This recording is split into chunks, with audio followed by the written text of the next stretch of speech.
Here we go. Pirates versus cowboys. Who do you think's stronger, pirates or cowboys? This is written by Reynolds. Ooh, I don't know. Pirates versus cowboys. Burnt Beard the pirate was the scourge of the 7 seas, the 4 oceans, and several lakes.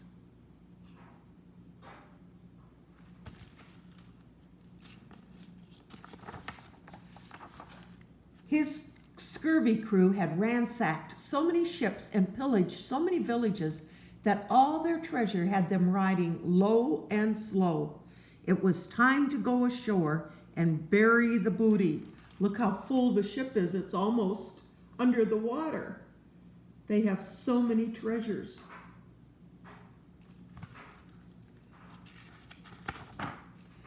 Their usual spots were filled to the gills.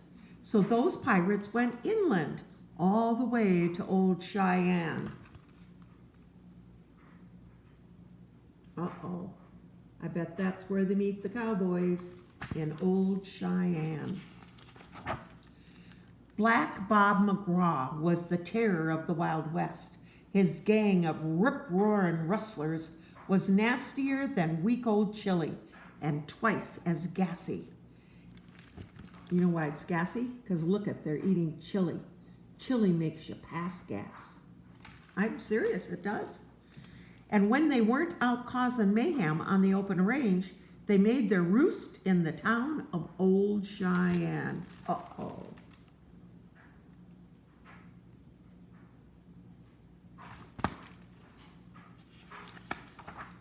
So needless to say, it was a sad and sorry day when Burnt Beard the pirate and his crew swaggered into Old Cheyenne. Oh my, they're coming into the town where the cowboys are. Not a good idea. Black Bob McCraw noticed them right away, and that was the start of the pirate-cowboy showdown. "Look at the dudes on them scalawags," Black Bob said to his posse, which is a nasty thing to say about anyone, even if they are pirates. Here come the pirates. Oh, there's the cowboys. So they've got treasure chests. To Burnt Beard's credit, he acted real civil at first, which wasn't in his nature. "Ahoy there, me hearties! Be ye known where we'd be finding a fair scrub and a swish?"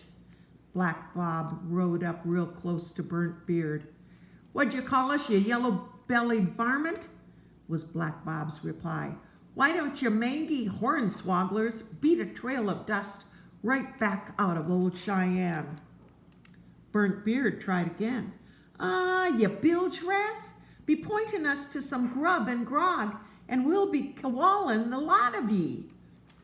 Ugh. The pirates are not going to back down. "Get us some food and something to drink." But Black Bob isn't going to handle that. It didn't take them long to realize that none of them could understand one lick of what the other was saying. None of them cowboys spoke pirate, and none of them pirates spoke cowboy. And that's a recipe for trouble.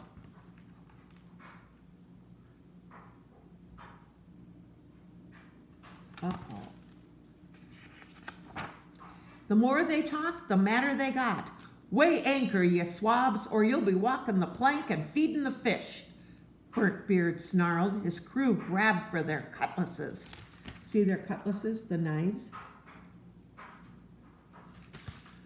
"You rootin'-tootin' critters better head for the hills, or you're gonna get horsewhipped and hogtied like there's no tomorrow," Black Bob scoffed. His posse reached for their 6-shooters. Pistols pointed, swords flashed, lips sneered, nostrils flared. Oh my.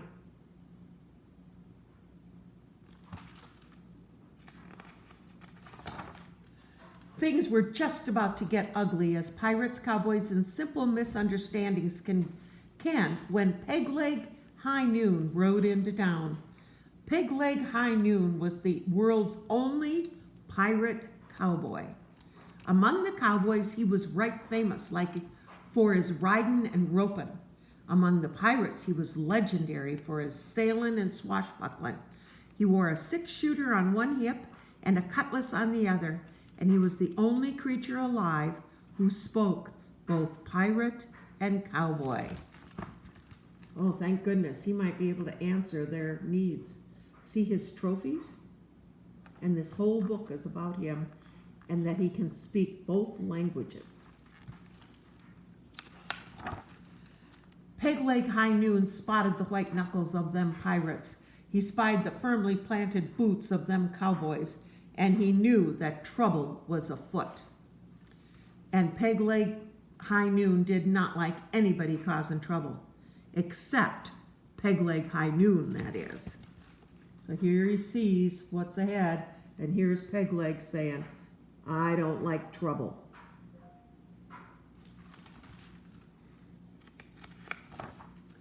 Peg Leg High Noon rushed in, fixing to teach the lesson to the pirates and the cowboys alike. He was ready to root and toot. He was prepared to swash and buckle. His right hand reached for his pistol, his left went for his sword. But just then, the west wind shifted and he caught a foul whiff coming off those cowboys. He turned his head away and sniffed. Ooh, a reeking smell from them pirates. So you see where Peg Leg is? See his peg leg? There he is. He's the toughest pirate, toughest cowboy around. But he smells something funny. And forgetting the trouble that was afoot, thinking only of saving his sense of smell, he grabbed his nose and turned to Black Bob McCraw. You and your posse smell worse than a polecat in an outhouse, he screeched in perfect cowboy. And then he went to Burnt Beard. You and your crew smell worse than a 3-day-old sun-baked shark bait. He bellowed in fluent pirate language. P.U., you guys stink, shouted Peg Leg High Noon, waving a hanky in front of his nose. And that was something they both could understand. P.U., you stink. I wonder why. On that afternoon in the town of Old Cheyenne, Peg Leg High Noon did something that neither Black Bob McCraw nor Burnt Beard the pirate had ever been able to do. He found something that them pirates and them cowboys had in common. Yep, it was their stench, their smell. But it was a start. Burnt Beard looked uneasily at Black Bob. We need a bath, he said, being sure to use real small words. Black Bob nodded. So do we, he said. See how he smells under his pits? Ooh, stinky, stinky. Look at his socks and his shoe smells. Oh boy, he better clean up. So leaving Peg Leg standing there holding his nose, Black Bob McCraw led Burnt Beard the pirate to Old Cheyenne's one and only bathhouse and saloon.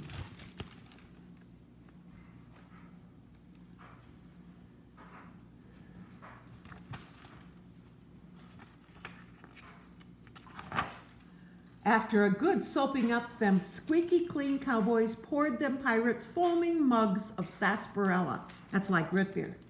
After a good drawing down, those well-swapped pirates shared the kegs of grog they had brought with them.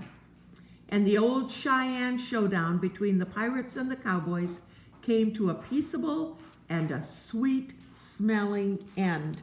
Oh, look at their having their root beer, sarsaparilla, and they're playing the piano and having a good time.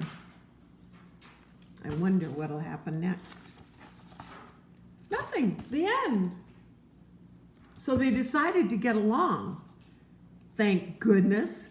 I love you girls. Have a good day. Bye-bye.